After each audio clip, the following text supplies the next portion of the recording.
नमस्कार दोस्तों, मैं प्रदीप कुमार आप सबका अपने चैनल पर हार्दिक स्वागत करता हूं। आज की कविता का शीर्षक है श्री राम की चेतावनी। और कविता वहां से शुरू हो रही है कि भगवान श्री रामचंद्र जी समुद्र के किनारे बैठे हैं।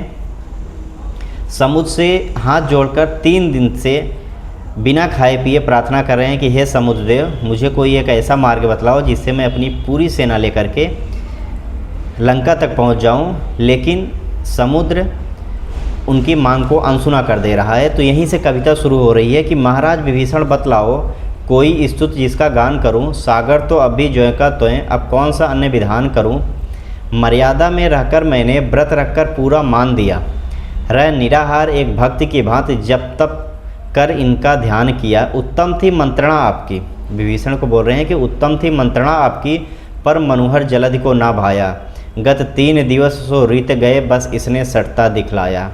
सागर की ओर मुड़े रघुवर, सागर की ओर मुड़े रघुवर, आंखें दिखती अति कोप भारी। भय के बिन प्रीत नहीं होती, स्वजनों ने कही ये बात खरी। रे सागर, भगवान ने समुद्र को कहा कि रे सागर, अब तू ध्यान से सुन जो राम तुम्हें बतलाता है। तू किस बूते पर अकड़ रहा, रघुवर तुमको दिखलाता है। अपनापन बहुत निभाया मैं, कई रजनी दिवस मनाया मैं।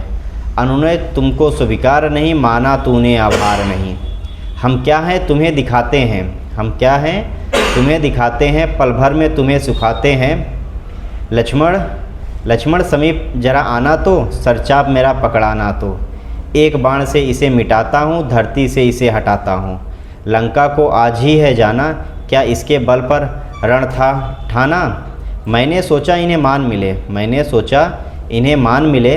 धरती पर बहुत सम्मान मिले, इनको समझाना है वैसे। ऊसर में बीज पड़े जैसे, क्यों चला तौलने राम को तू। इस राम बिना किस काम का तू। मेरी क्षमता तो न्यारी है, तुझ पर तो सौमित्र ही भारी है। पहले दिन ही लक्ष्मण बोला था, शायद तेरा मन तौला था। आज्ञा यदि पाता शेष मेरा, न दिखता कहीं अवशेष तेरा। निज धनुष उठाता लखन अगर, बिन मांगे देता मुझे डगर। ओ देख अंजनी लाल है ये, तेरे जैसों के काल है ये। इस कप से रवि थर्राया था, फल समझ उसे जब खाया था। हनुमान इशारा भी पाते, चुल्लू में तुझको पी जाते। जब सखा विभीषण युक्त कही, जाने क्यों मुझको लगी सही। इस कारण तुझे मनाया है, मनोहर का पथ अपनाया है। श्रद्धा से तुझे पुकारा है, तू समझा राम बेचारा है। रामत देख अब राम का तुम, ले पकड़ मार्ग यमधाम का तुम। जो राम बाण संधान किया, सागर की ओर निशान किया। जलधि मन में घबराया है, कर बांधे हरि सम्मुख आया है। जलधि मन में घबराया है, कर बांधे हरि सम्मुख आया। बोला प्रभु तेरा दास हूँ मैं, बोला प्रभु तेरा दास हूँ मैं, पर मन से बहुत उदास हूँ मैं। निर्माण तुम्ही, संहार तुम्ही, सब लोकों के आधार तुम्ही। अब आप ही मुझे बचा सकते, संकल्प से मुझे सुखा सकते। मेरा अपराध हो माप प्रभु, नहीं किया रंच उपहास प्रभु। तेरे द्वारा ही मैं निर्मित हूँ और पूरी तरह समर्पित हूँ। हे कमल नयन, हे करुणा निधान, मुझ पर ना तानो दिव्य बाण। तुम कहो अभी घट जाऊंगा, संकल्प से ही मिट जाऊंगा। प्रभु यही उपकार करो, यूँ बाणों से ना प्रहार करो। एक सहज उपाय बतलाता हूँ, अति सरल मार्ग दर्शाता हूँ। नल नील को है आशीष मिला, जल पर तैरे पाषाण शिला। मुझ पर एक सेतु बनवाओ, सेना लंका तक ले जाओ। मैं स्वयं भी भार उतारूँ, मैं स्वयं भी भार उठाऊँगा, तेरे चरणों से तर जाऊँगा। धन्यवाद दोस्तों।